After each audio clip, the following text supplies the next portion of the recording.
Hello guys, welcome back to my new video. Han makta video si ping video mayam puno PibaYT dagi ko nonduna khoramjari. Ado mayam ngasi video si kitang tonga lai tare ko kitang different oi lai tare na han gi du gi thakalak padu gai asi si blog kai gam to sunatre blog gumba call prank gumba sunatre ado ngasi sina kai na kanda reaction video ne ba ko. Ado mayam aina ngasi semje reba video si hadi reaction video si ko ai gi channel gi oina sum han boy jo ne ba ko. Thumbnail si ubada mayam su tum khangbiram ne ba ko. Haka ji kana dano react to jai kanda gi manipur gi sum mayam sa kana bai tare ne ko mayam na dum mayam mi pong khangna ra ba tane ba da na wo mai ko da na wo mai di da mangal da tin bi ko ado se ado thagalai ba channel sin da mangal gi channel oidoi ni prank call gi matang da ni ado di mayam yam sang da video se no ai ni khali reaction video han ma su oidoi ni ado di mayam let's go hojana ma tawsi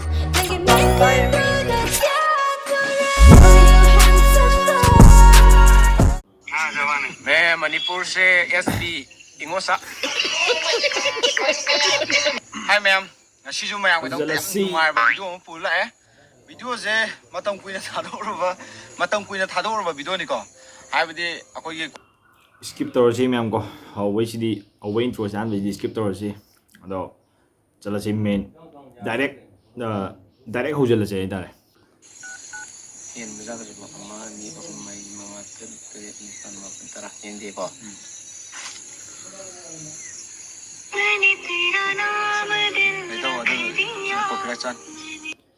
ahanba video deni ko mayam se first ahanba video ate first call deni ba mayam yingina si ko ringtone ni lai jage ma'am copyright chane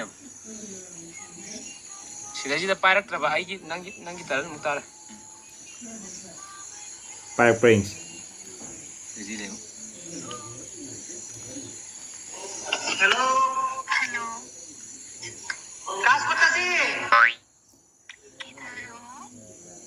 I can for the Pundio.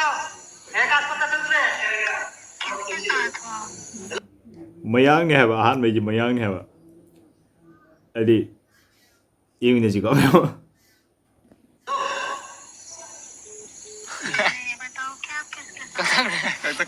Ada kita hostel le bathroom le ma le ma ai ama tor ga direct ai gi na tai kya sa gi direct khoi gi nupi khonjen ta ya da ba ta ba oir se to nupi khonjen ta ya da ba ko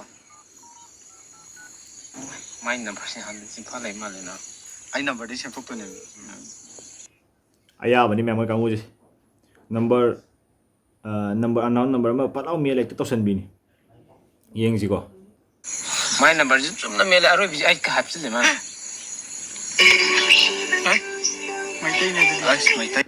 maitai di guys maitai yeng aja ko sidi nungai ni khale ko let's go ai yong de sor pleng je copyright chane ko ana para kan ro le khala ke hello कैसी आपको मेरी आवाज आ रही है hello तेरा बाप यहाँ छोड़कर गया था कि तेरी माँ hello maitai nupi ni guys maitai na de maitai nupi nungai ni ko yeng si ko hello hello kedorige क्या बना oh yam thuna ko wi mong ni ne ए कोई sana ये नंबर से स्किप रही है number save lai tabra ne oh khange number book save to bidam na tro ए कहीं no number से भी दे बना नो oh ai khang tro bana ए मैं हारो amuk sim ming na hong na amu haina gi dra ba nang ja han tang man khak ta pau phone na dab ji da nang ji ya re bem khang na ene kem jo khare da bada anak ma pa hora de bada ai jal le kem khare da bida call to chalaga yeng si mayam nungai ni kali ko da ba jam nungai bane ba si da ba jam nungai bane mai wa nga ma je yeng si ko A ngai bi hello ka ja lai na A yung delay today bukan ni duri ke apem hoi da na yok de Fajare. Sí, ¿verdad? Cambiemos. bana dia ma eh phone number cho ai này có lên WhatsApp ta ai number cho check tao đấy đặt sát tao thế này chứ không Chumi. Kano noi lam do kari. haijari Kau ke ni. khoi yo khai khai na tu la di tak pa di huran ba ne ba ne Nanti matam khara mane huran ba matam khara ta pau phong na da je tau ri je kari na le pon ko lam me ha. bisa mai ge number yo shit de kho ba misti hatura Ma ke si ko ma sing ma son je ma ho ra ni. Halam de. ki de pitura Hairo asang me noi lam do kari bu kau thokre ba ju pa lam do hayu ya do bi hei tam chalu da. ai ni me lo ba ro ni Hayu ya to be tam chalu bagi. Nuai guys, nuai. Let's go. Adu bu de ina na won de he nu sina ko du di. ana ai ko ba Thôi.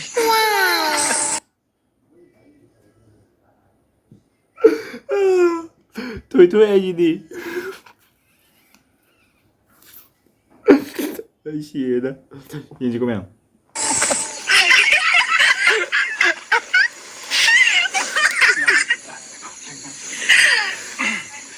Kau mani nang de khang ai na.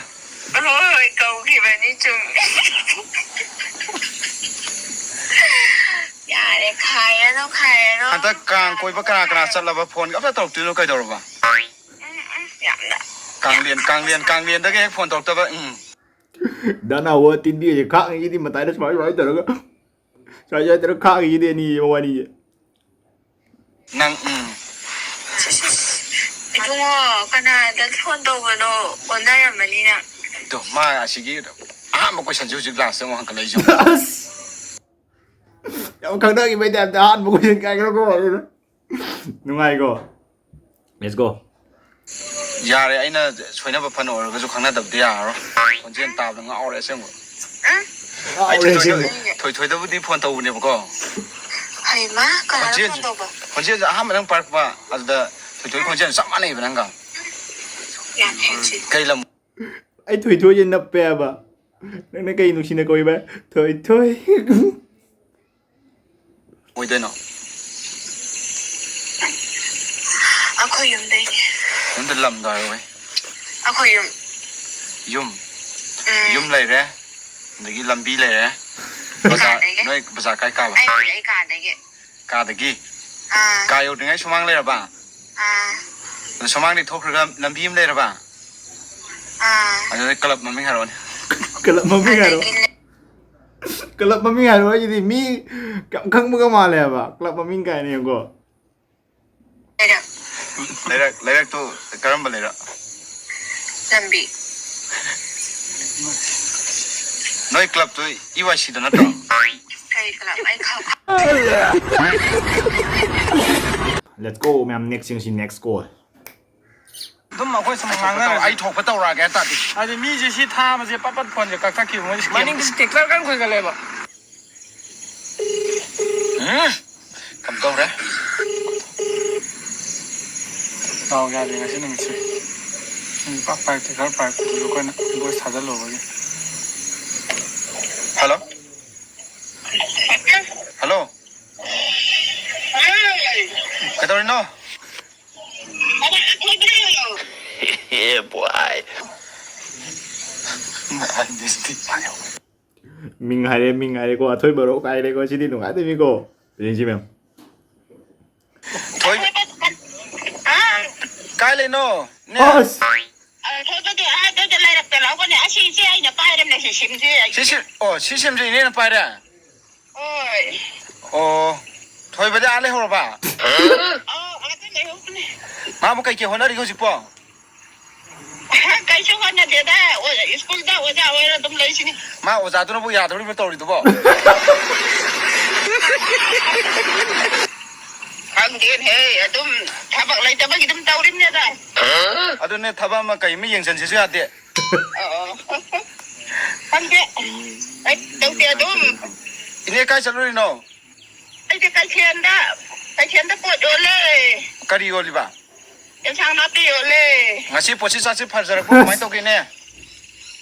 anh đi hụt cho đi nè Ujuan ba. Kari yo li no ba. Jana pi. เดี๋ยวทางน้าพี่อยู่ไม่ได้แต่เอาไปเข็นได้อารมณ์น้องลงมาโรยเท้าทุ่มร้อยอยู่เลย Macam kang tu macam wali pas ada macam tak nawan wei jadi pi dalam mana yang rok pada pukli pasal lah dua ya. Jadi kau macam tak mengali kaida bini kau roy anu je lem dah ada bini kau. Yang sih. Oh, payeng lagi. Ini lagi je payeng nak terang. Androne. Oh, androne cuma ekta ikut sih. Ekta ikut je kan. Jadi kau macam. Langgar ada no. Ayo, ya pun berjaya ini. Oh, atoi ba. Atoi boleh kau ini kang nak ba? Pada lagi nung lang na. Ha? Ay nung no. 당장 이거 돈 비면 빠두네. Ayah, mai mà cô chỉ cô đã cái đi lạc của này mà thằng em bố tôi mới cho nó khút giang đồ cô kiểu mày nó yam nó lạc chân lẹ mà yam nó bring cô rồi mà tao nó chán nó lẹ mà. Gì chứ mày? Ngoài. Oh, ho ho ho. Ate de. Atoi ba cái number tu mau yau ter ba. yau dre ai hayeng ju koi thora ka dau le antro da hek lo ba tunin. Oi ya ya. Ini anak ya yau da bi da phajana lai biu ko. Siam khang với tại thật cô chú kia tôi em này rồi chứ sao mà video em vita đấy có này đây. Là sao khoi mẹ lai gì ni na ba ya ba te. Oi. Tham ma ge ni da di. Thoi bi dai na phone toro mem tai bi ngangi ma o ja thunu o ya ri bra na. Lasa सीधा ना मुझे हो जाता है वो याद रहा है ना.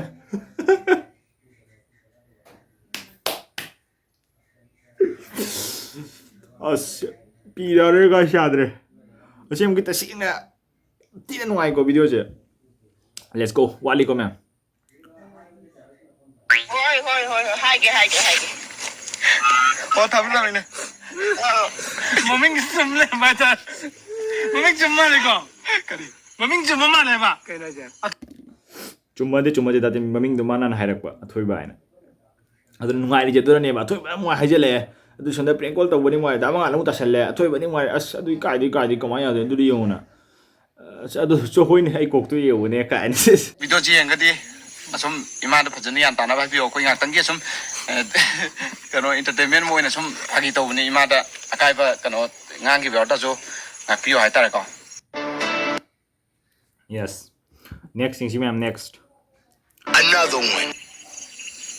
Yang ko yung tawi ang prank. Hello. Yum lay bro. Sir. Ora kana. Yum lay bro kana.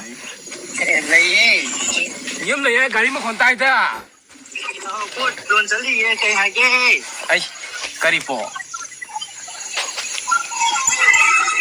Kai sali no me. Oh. Nang loina mai ta to me. Nang na dum sat lai rồi. Nai kon je khang reu ni kai ma. Ni ma ngang. Mấy tên này nè, mấy tên nó bắt cái lắc bên này, bạn ngầm tôi mà cô cái bắt cái thằng lẹ vậy. Yên xin ma'am. Next. Nate. Usi kita li siya na to. Tawre. Ama to ke ba. Khai ban ni kan ke ba. Another one. Kan khai ke ni ka am ni khai ke. Ni kai.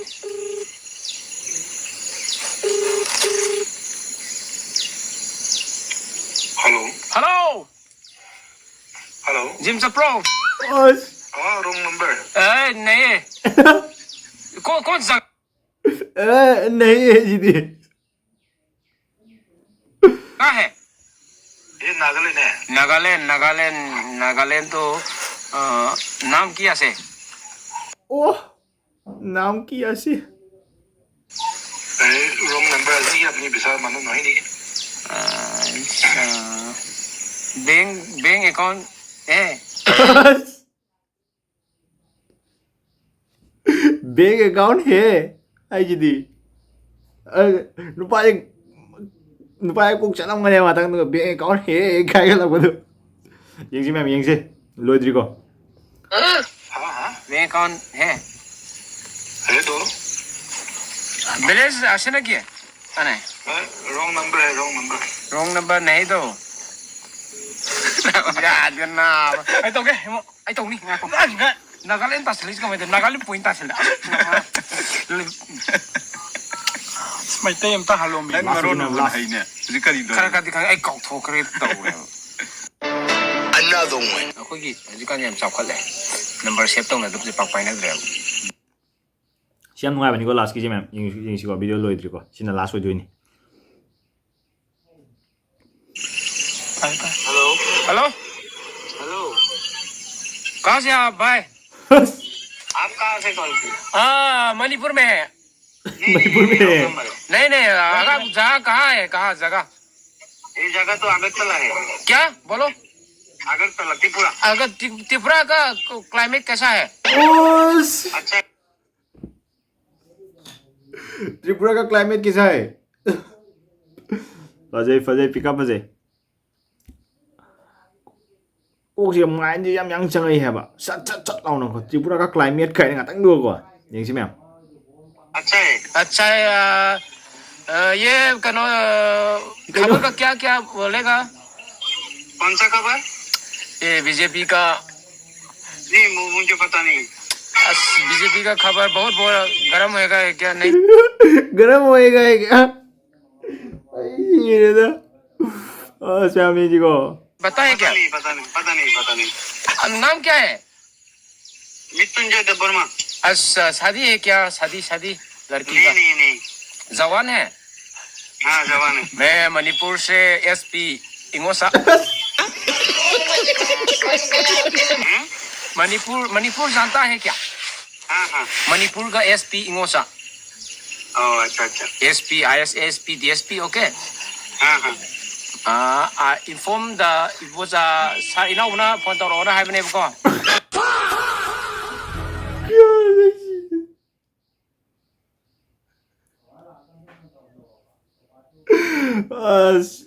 Saina wala po taro wala ba ba ko mayang macha da dai tawi du as yung mo ba na bro ba mayang macha ne ba ka maro ba kemte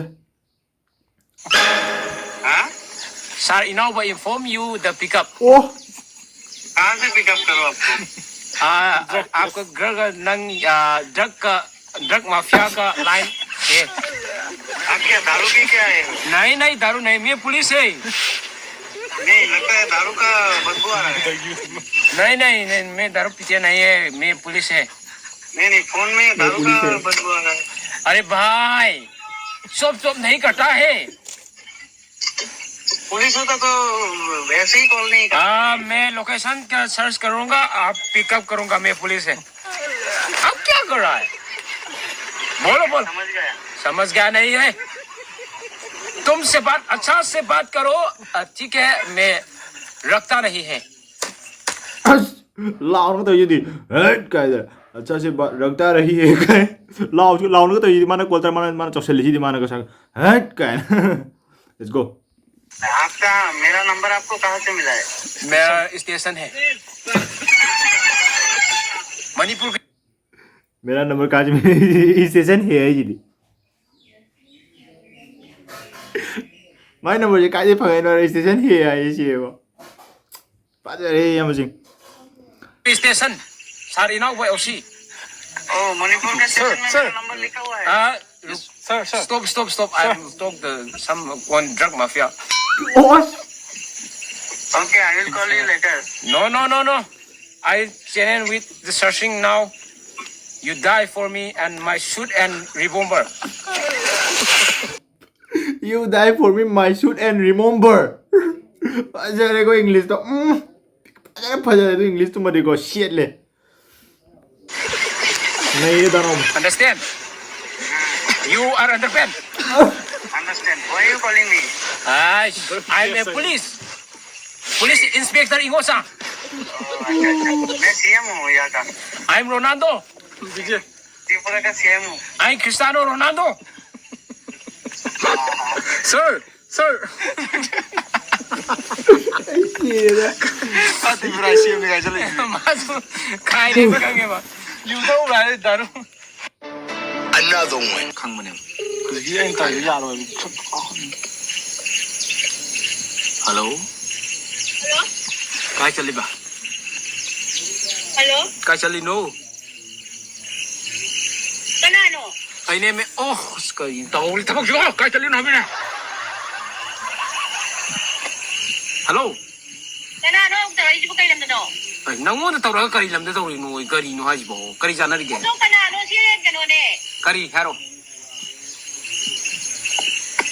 ꯑꯗꯣ ꯀꯅꯥ ꯇꯧꯔꯤꯅꯣ ꯍꯥꯏꯔꯛꯑꯣ ꯃꯌꯥꯝ ꯄ꯭ꯔꯦꯡꯁꯤ ꯅꯨꯡꯉꯥꯏꯕ꯭ꯔꯣ ꯑꯁ ꯑꯩꯗꯤ ꯌꯥꯝ ꯊꯤꯅ ꯅꯨꯡꯉꯥꯏꯀꯣ ꯑꯩꯗꯤ ꯃꯣꯏꯅ ꯄ꯭ꯔꯦꯡꯁꯦ ꯊꯥꯒꯠꯂꯛꯄꯗꯒꯤ ꯑꯗꯨꯝ ꯑꯩꯗꯤ ꯔꯤꯌꯦꯛꯁꯟꯕꯨ ꯇꯧꯅꯤꯡꯉꯦ ꯍꯥꯏꯇꯥꯔꯦ ꯔꯤꯌꯦꯛꯁꯟ ꯇꯧꯅꯤꯡꯃꯟꯗꯅ ꯇꯧꯔꯛꯄꯅꯦ ꯍꯥꯏꯕ ꯔꯤꯌꯦꯛꯁꯟꯁꯦ ꯇꯧꯅꯤꯡꯃꯟꯗꯅ ꯌꯥꯗ꯭ꯔꯦ ꯍꯥꯏꯕ ꯚꯤꯗꯤꯑꯣꯁꯦ ꯑꯩꯅ ꯑꯗꯨꯝ ꯌꯦꯡ ꯂꯩꯔꯦꯕ ꯑꯩꯅ ꯍꯟꯖꯤꯟ ꯑꯗꯨꯝ ꯌꯦꯡ ꯂꯩꯕ ꯍꯥꯏꯇꯥꯔꯦꯅꯦ ꯚꯤꯗꯤꯑꯣꯁꯤꯀꯣ ꯑꯗꯣ ꯐꯔꯦ ꯃꯌꯥꯝ ꯉꯁꯤ ꯚꯤꯗꯤꯑꯣꯁꯦ ꯅꯨꯡꯉꯥꯏꯇꯦꯗꯁꯨ ꯀꯃꯦꯟ ꯊꯝꯕꯤꯔꯝꯃꯣ ꯔꯤꯌꯦꯛꯁꯟꯁꯦ ꯑꯍꯥꯟꯕ ꯚꯤꯗꯤꯑꯣ ꯁꯦꯝꯖꯕꯅꯦ ꯑꯗꯣ ꯃꯌꯥꯝ ꯉꯁꯤꯗꯤ ꯃꯇꯥꯡ ꯁ꯭ꯋꯥꯏꯗ ꯀꯥꯏꯅꯔꯁꯤ ꯅꯧꯅ ꯆꯪꯕꯤꯔꯛꯄ ꯏꯆꯤꯟ ꯏꯅꯥꯎ ꯑꯣꯏꯇꯥꯔꯒꯗꯤ ꯆꯦꯅꯦꯜꯁꯤꯕꯨ ꯅꯨꯡꯉꯥꯏꯕꯤ ꯇꯥꯔꯒꯗꯤ ꯁꯕꯁꯀ꯭राꯏꯕ ꯇꯧꯁꯟꯕꯤꯔꯝꯃꯣ ꯑꯃꯁꯨꯡ ꯕꯦꯜ ꯑꯥꯏꯀꯟ ꯑꯣꯟ ꯇꯧꯕꯤꯔꯝꯃꯣ ꯃꯊꯪꯒꯤ ꯚꯤꯗꯤꯑꯣꯒꯤꯗꯃꯛꯇ ꯑꯗꯣ ꯃꯌꯥꯝ ꯉꯁꯤꯗꯤ ꯃꯇꯥꯡ ꯁ꯭ꯋꯥꯏꯗ ꯀꯥꯏꯅꯔꯁꯤ ꯕꯥꯏ ꯕꯥꯏ ꯒꯥꯏꯁ